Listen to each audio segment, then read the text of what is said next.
Tiap kali nyalain pemanggang roti atau ngecas ponsel, kamu memanfaatkan kecepatan cahaya sengebut 300.000 km per detik. Dengan kecepatan ini, kamu bisa keliling dunia sebanyak 10 kali cuma dalam waktu 1 detik. Perjalanan dari bumi ke bulan juga kira-kira selama ini. Tapi perjalanan dari bumi ke matahari perlu waktu sekitar 8 menit. Jadi, kecepatan arus listrik di stop kontak rumah kita kurang lebih juga segitu.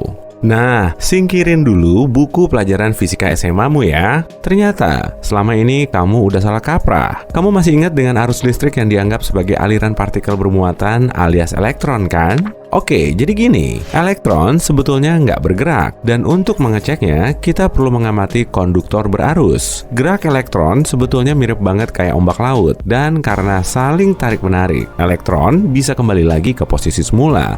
Tapi melalui medan listrik dan medan magnet di sekitar konduktor arus, kita masih mendapat energi yang diperlukan. Oke, kita siapin dulu rangkaian listrik simpel ini ya. Ambil baterai dan bohlam. Hubungkan kutub negatif baterai pada bohlam dengan salah satu ujung kabel. Lalu hubungkan ujung satunya ke kutub positif baterai. Saat lampunya nyala, arus listrik akan mengalir dari baterai menuju bohlam, kemudian kembali lagi ke baterai. Tapi kalau pembahasan listrik di buku fisika SMA itu memang benar, bohlam ini nggak akan nyala, sebab elektronnya malah bergerak berlawanan arah. Coba deh, amati baik-baik rangkaian dalam sistem simpel ini. Garis yang merah ini adalah medan magnet yang akan selalu muncul di sekitar konduktor berarus. Sedangkan garis hijau ini adalah medan listrik. Garis ini akan muncul di dekat masing-masing muatan listrik. Taruh tanganmu dan arahkan jemarinya ke medan listrik kayak gini. Lalu, tekuk keempat jari ke arah medan magnet dan jempolmu mengarah ke fluks energi dari baterai ke bohlam lampu. Nah, kemudian, lakukan langkah yang sama dari bohlam menuju baterai. Taruh tangan kananmu di sini. Tekuk keempat jemarimu kayak gini. Lalu, jempolmu masih nunjuk ke arah bohlam lampu kan? Tapi arahnya berlawanan. Makanya, bohlam lampunya bisa menyala. Energi masih mengalir dari sumber ke pengguna. Jadi, kurang lebih begini ya proses aliran listrik melalui fluks energi dengan kecepatan cahaya. Elektron juga nggak bergerak langsung dari pembangkit listrik ke stop kontak karena ada trafo.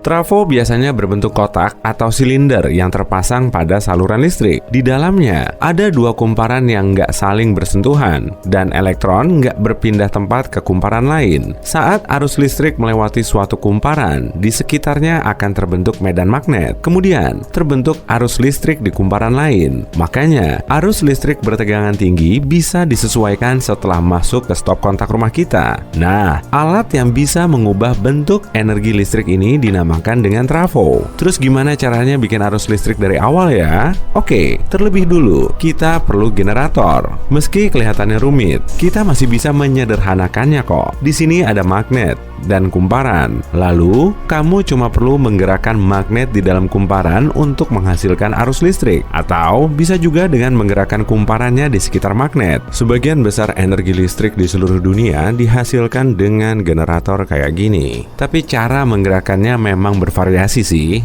umumnya dengan bantuan uap. Jadi terlebih dulu, kita perlu batu bara atau gas. Lalu, batu bara ini perlu dibakar untuk manasin air. Air kemudian berubah menjadi uap dan mengalir lewat pipa khusus menuju turbin. Peralatan yang diberi banyak bilah ini kelihatan mirip kayak mesin pesawat. Prinsip kerjanya juga mirip. Nah, saat uap air melewati bilah ini, turbin akan mulai muter dengan kecepatan tinggi, kemudian menggerakkan generator. Magnet juga berputar di sela-sela kumparan dengan kecepatan tinggi. Selanjutnya, kita perlu menghubungkan kabel ke kumparan untuk menghasilkan arus listrik. Lalu, uap ini akan masuk ke cerobong asap raksasa di menara pendingin. Kepulan asap yang keluar sebetulnya bukan kabut, tapi uap.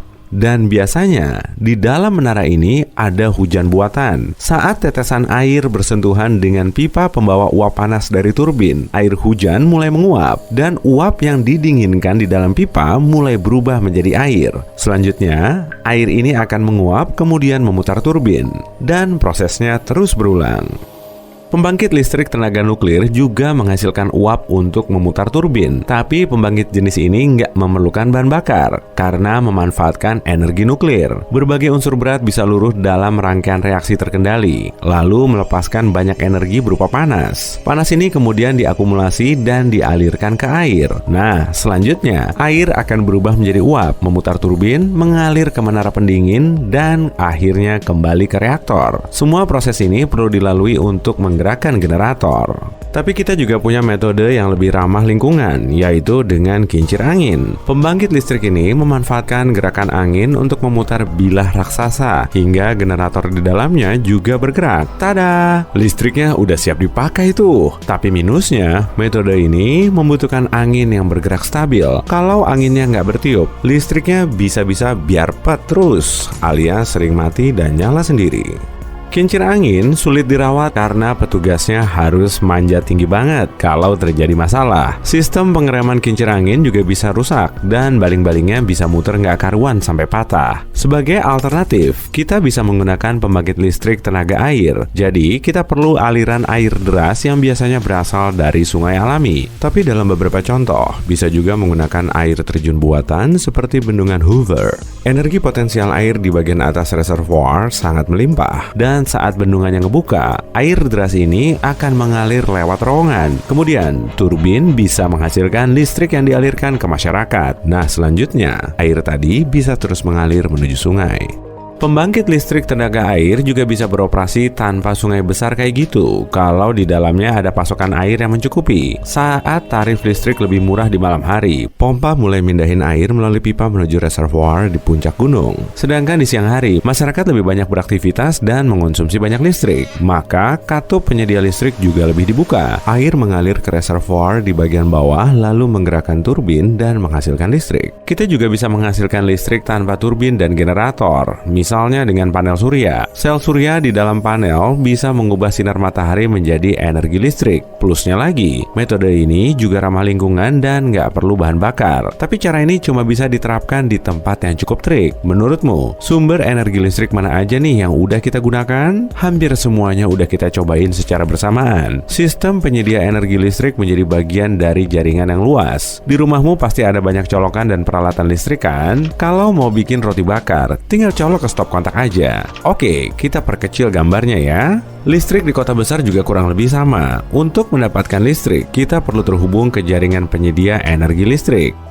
Amati grafik ini baik-baik ya. Kira-kira begini cara kita mengonsumsi listrik setiap hari. Di malam hari, saluran listrik akan dikurangi karena kebanyakan orang beristirahat. Tapi sebagian perangkat listrik seperti AC, lampu jalan, dan pompa air masih tetap menyala. Jadi, salurannya nggak akan benar-benar diputus sampai nol. Dan saat kita bangun, listriknya kembali melonjak. Karena saat ini biasanya kita akan nyalain TV dan radio sambil bikin sarapan dengan perangkat listrik. Jadinya, konsumsi listrik kita makin naik. Tapi selama jam kerja, angkanya mulai turun karena kebanyakan dari kita sibuk di tempat kerja. Kemudian saat petang, konsumsi listriknya mulai naik lagi sampai menjelang tidur. Dan siklus ini terus berulang setiap hari.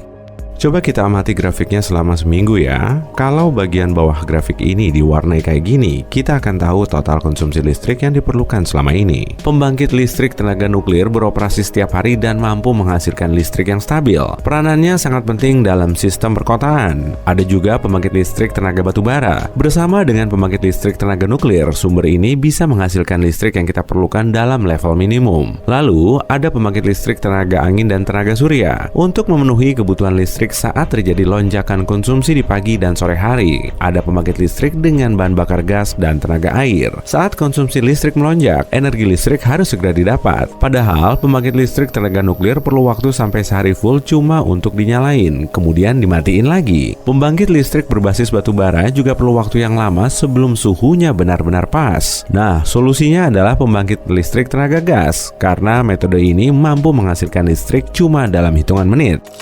Para ahli listrik juga tahu rutinitas harian kita loh. Mereka bisa tahu kapan kita terjaga supaya bisa menyuplai listrik yang kita perlukan. Mereka juga tahu kebiasaan kita, misalnya saat ada perhelatan olahraga. Kebanyakan dari kita akan nonton bareng kerabat atau teman kita. Jadi, TV yang dinyalain cuma satu. Dan saat ada event seperti ini, mereka tahu konsumsi listrik kemungkinan akan turun. Banyak orang juga suka menghias rumah dan toko mereka dengan lampu warna-warni saat hari Natal. Maka di malam-malam seperti ini, konsumsi listriknya akan naik.